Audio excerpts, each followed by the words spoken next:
Viewers, நம்ம இந்த ஒரு 2 மந்த்ஸ்க்கு முன்னாடி நம்ம ஒரு வீடியோ போட்டிருந்தோம். இந்த வர்மி கம்போஸ்ட் எப்படி செய்முறை அப்படின்னு சொல்லிட்டு அந்த விளக்கம் கொடுத்துருந்தோம்.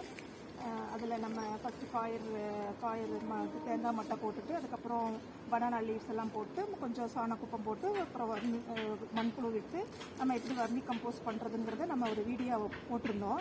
இப்போ 2 மந்த்ஸ் ஆயிடுச்சு. அதுக்கப்புறம் நம்ம இந்த கொஞ்சம் இந்த வர்மி கம்போஸ்ட் ஆன குப்பை எடுத்து பார்க்கல. நீங்களே வீடியோவில் பார்த்தீங்கன்னா தெரியும்.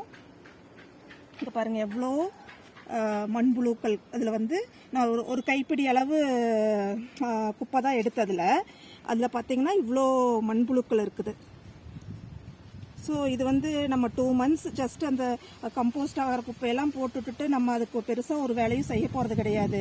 இங்கே பாருங்கள், இந்த குட்டி குட்டி இந்த ஒயிட் கலரில் வார்ம்ஸ் தெரியுதுல்ல, இதெல்லாம் பெருசாக போகுது. இதெல்லாம் குட்டி இப்போ தான் குஞ்சாக இருக்குது. இது it will be become big. இது இப்போ நம்ம இதே சீதோஷண நிலையில் நம்ம கொஞ்சம் வெட்டாக வச்சுருந்தோம் அப்படின்னா இதில் நிறையா மண்புழுக்கள் உருவாகும். இதை நம்ம கொஞ்சம் அந்த மண்புழுவை சலிச்சுட்டு அதனுடைய குப்பைகளை செடிக்கெல்லாம் நம்ம போடையில் நம்மளுக்கு அது ஒரு இயற்கை உரமாகவும் ஒரு பெஸ்டிசைடு அண்டு ஃபர்டிலைசராகவும் செடிக்கு இது ஹெல்ப்ஃபுல்லாக இருக்கும். நம்ம இதுக்கு இன்வெஸ்ட் பண்ணது பெருசாக ஒன்றுமே கிடையாது. நம்மளுடைய ஒர்க்கு மட்டும்தான். நம்ம கொஞ்சம் டைம் ஸ்பெண்ட் பண்ணி இதுக்கு வாட் எவர் த திங்ஸ் எதெல்லாம் கம்போஸ்ட் ஆகுமோ அதை போட்டு something we make it out, so we get this precious fertilizer from nature.